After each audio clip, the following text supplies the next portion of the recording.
Hi guys, today I'm going to do a reflection on week 1 of The Artist Way. How many days this week did you do your morning pages?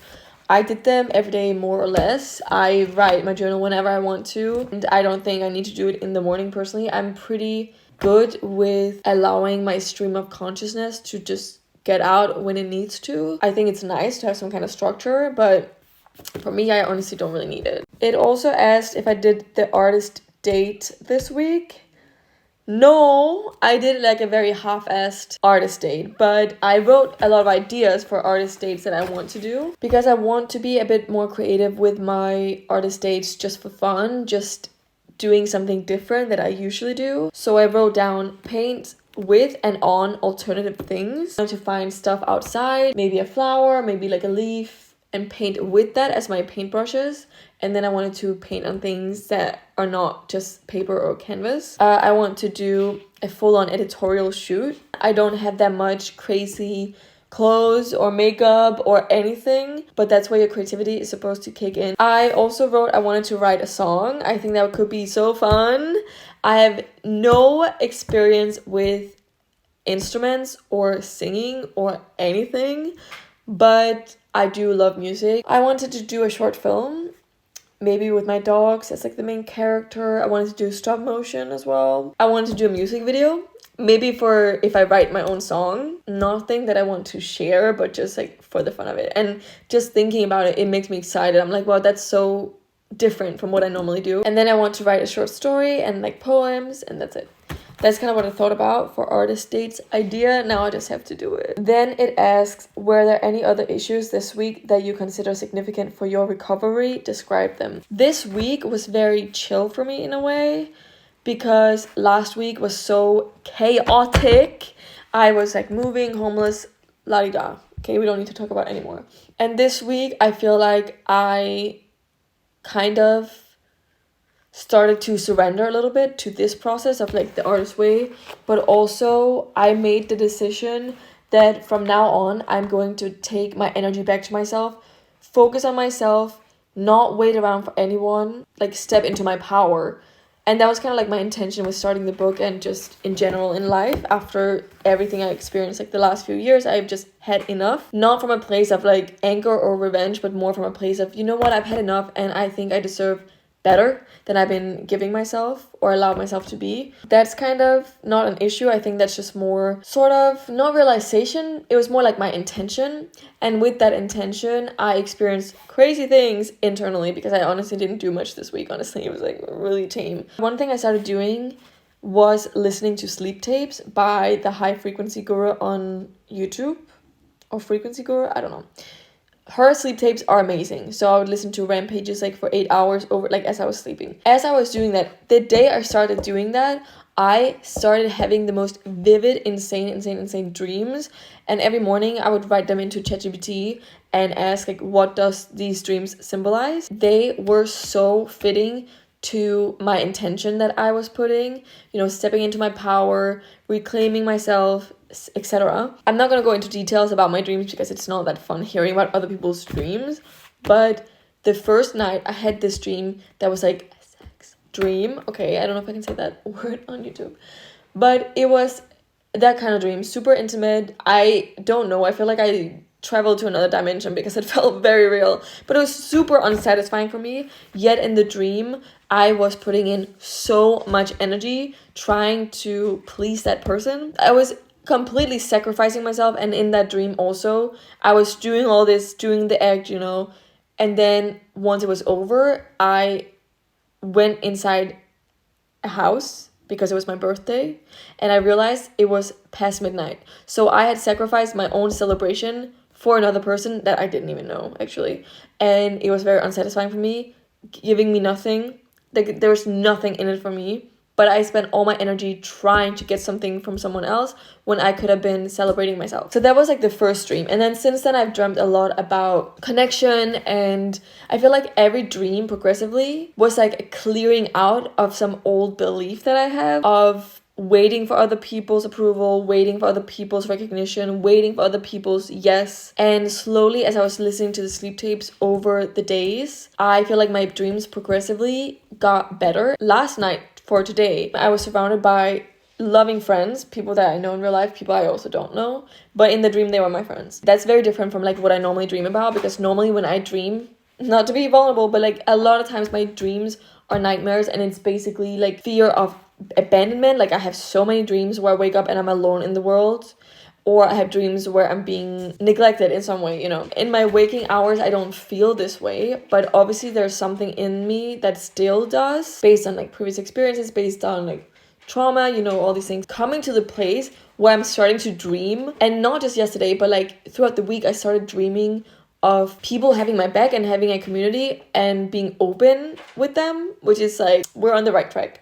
So I'm starting to learn that I don't have to either sacrifice myself in order to get love and community and connection, but I also don't have to be completely solo and being on my own journey, because in the past that's kind of been like my viewpoint. Either I sacrifice myself and I have people around me to validate like that I exist and I'm worthy, or I completely cut that off and I go inward only, and I just focus on myself and I share nothing with anyone, and I'm just on my own journey and I'm like head down, locked in. I think that there is something powerful in choosing solitude sometimes, and I don't think it's bad to have those phases at all. I think being alone really has taught me so much about myself, so I would still recommend that and I still will do that. But I'm starting to learn that I don't have to only love myself when I'm alone. Like I can also be myself and not sacrifice anything and still be loved and appreciated by people around me, because the right people would never ask me to sacrifice anything. Getting to know myself in my own company is scary too, and I think a lot of people don't even do that sometimes, but I feel like I've done that so much and to the point where it's not scary for me anymore, and I love my own company so much. I really do appreciate myself when I'm alone. As soon as like who I am is like reflected, that's when I start feeling like I need to shrink myself. That's so silly, because if someone feels bad about who they are because I feel good about myself, there's a disconnect, because actually the better I feel about myself, the more empathy I have for other people too, the less judgmental I am. The times where I've been the most judgy is when I'm like jealous of someone, not because of exactly what they do or who they are. There's something in them that I feel like is lacking in me, kind of. So, or I am just like a bitter bitch because I am not following my dreams. I'm not doing what I need to be doing. I'm being too scared, lazy, cowardly, whatever in those times. I am putting that out. I'm projecting that like crazy. It's not benefiting people in any way that I shrink myself at all. And if someone is asking me to do that, I'm gonna go. Because not everyone is gonna ask me to do that. Not everyone is asking me to do that. In fact, most people, everyone that I'm close to, is always hyping me up. Like they are my biggest cheerleaders. It's crazy. And that's family. It's like friends that I've had for many years. It's like newer friends. This is just something within me that I had to realize. I also came to so many realizations through my dreams and journaling about them, and I want to share some of the quotes because I honestly feel like they changed something in my brain forever. So I want to share that. I did a bunch of affirmations. I can share some of them with you first in case you want to use them too, because I think they're really solid. One of them is, I reclaim my energy. I am not trapped here. I bring all of me home. What the fuck? Such a good affirmation. I think ChatGPT gave it to me. Just want to not take credit. Another thing that I realized this week was sometimes when I have like the bitterness or the, you know, the shrinkingness in me, it's also because I feel like I cannot ask for more, that I feel bad asking for more, that I maybe feel like I don't deserve it, or it's like entitled of me for wanting better than I have. And sometimes I've been around people who would ask for more and I would think, oh my god, that's so entitled, how the fuck could they do that? But it's truly just because I felt like I couldn't ask for better. Obviously, real entitlement is like a completely different topic, but I think if you're not, you know, requesting something from other people and demanding something from other people, I don't think it's really that entitled. And I'm not demanding anything more from other people. I am just allowing myself to have a different standard. If people naturally are not able to give what I want, like in a job or, you know, whatever, it's not anything on them, but I can just decide it doesn't work for me, it's not good enough for me, I am gonna leave. I also wrote in my morning pages that I feel like when I'm not doing much, when I'm comfortable in silence, and when I'm bored, because I was pretty bored this week at different times, that's when I grow the most, because that's when my brain is quiet enough to start receiving like messages from my higher self, from God, whoever it is. I feel like there's so much that just like clicks when I am bored and I'm not constantly trying to distract myself doing things or consuming media. If I'm by myself, I can like stare into a wall. I think that's actually more productive than anything else. Oh my god, like how far I've come just like literally walking around outside and not like listening to anything in my headphones, just like existing a bit. This week, I also really got to a place where I'm fully surrendering. I think another thing I learned is that sometimes I'm not a very controlling person at all. Like outwardly, I'm not really trying to control people, situations that much. But in my own mind, I am trying to kind of energetically take control over situations. And what I kind of came to the conclusion of is that I am always in control, always.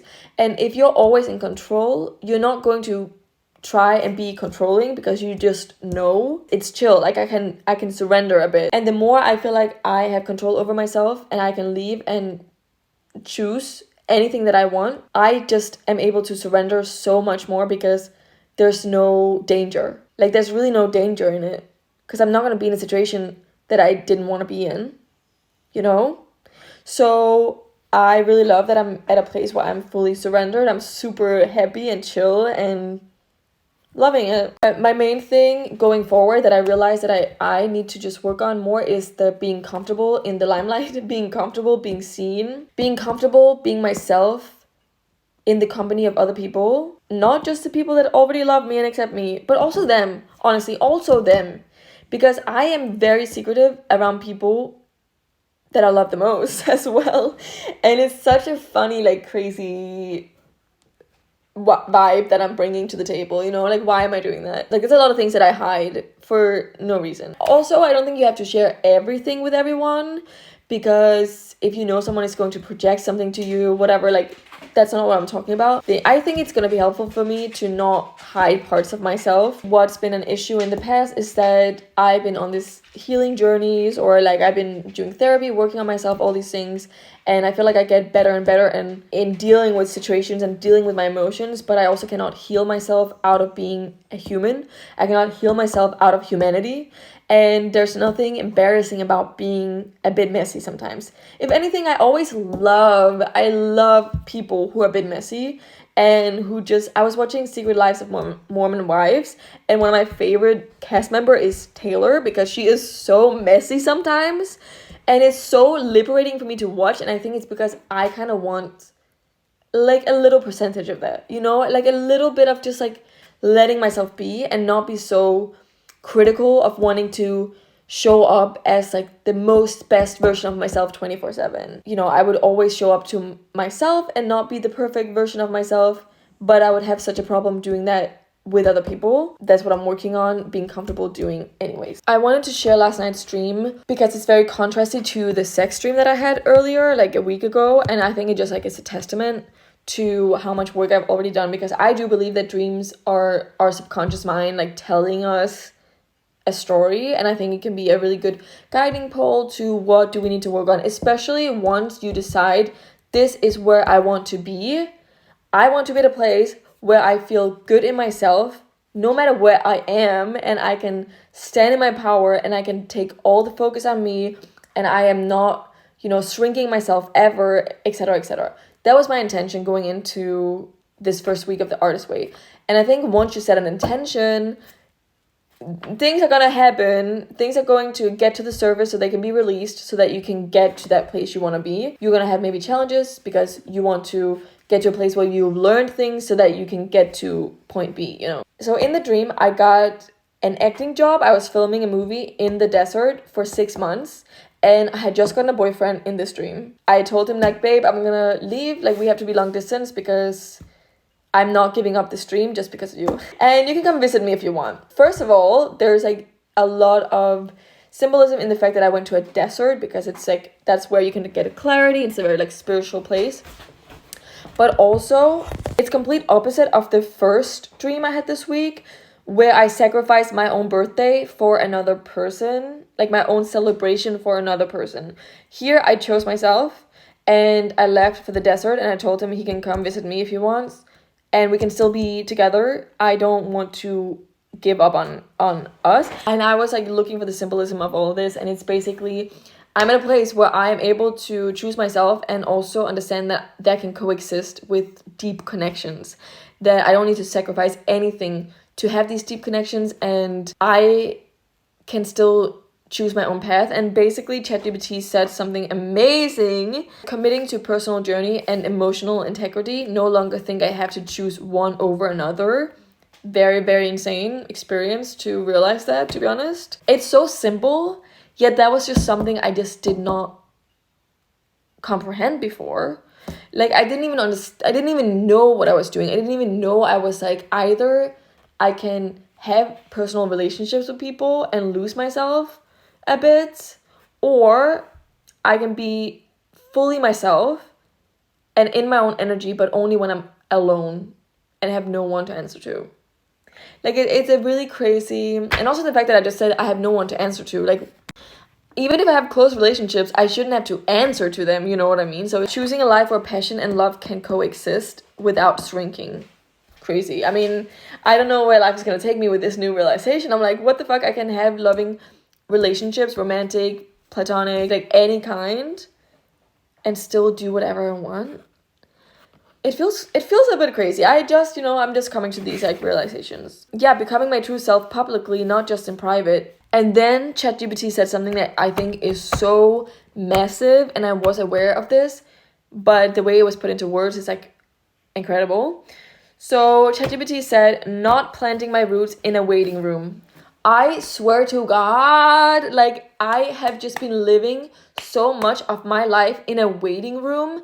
So much of my life, like, I felt like I couldn't do what I wanted to do for ages and ages and ages because I had the fear of being seen. And what I want to do in my life is very public things. Like, I wanted to be an artist always, and I know I'm meant to be an artist in different mediums, and I know I'm meant to explore things, and I know I'm meant to be in the public, like, not public eye, but like I'm meant to be like seen. But that fear of not wanting to be seen really stopped me so much, and I was constantly like waiting for someone to see me first instead of me stepping out into the light myself.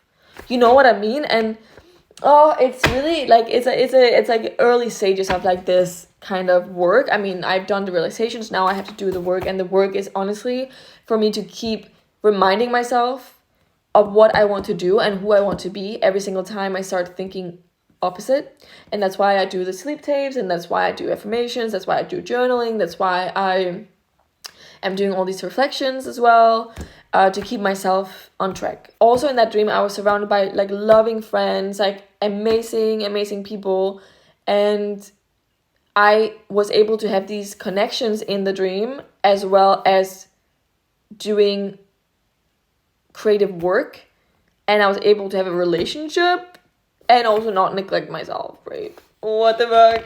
Yeah, it's safe for me to pursue my purpose without sacrificing love or support. I can be witnessed, loved, and still free. I can be witnessed, loved, and still free. I don't know if it's the Aquarius in me or what it is, but like, for me, freedom is number one. And for a long time, I felt like love that I experienced was so conditional. It was like, I am loved if I can do things for people. I am loved if I can be the version of me that they want. And if I start changing too much, if I start acting differently, even if it's not affecting them at all, that love is taken away from me. You know, I also have people in my life who would not do that, okay? Only if I did something to hurt them, you know? But if I am just doing me and being a bit alternative with some of my life choices, the love is not gonna be taken away, you know. It's not, it doesn't work like that. And if it does, those people are not my people anyway. And then I finished this last reflection. I wrote it this morning by saying sometimes it takes a while to learn the most obvious lessons. Now having it click, it feels obvious, but whatever. Oh my, this was such a long reflection. I can't believe I've been talking for like 30 minutes. Thank you so much for being here, and I'm super excited to, like, all this happened in 1 week. Oh my god, what is gonna happen like in the next 11? Magical things, I think. Anyway, that was this video. I'll see you soon.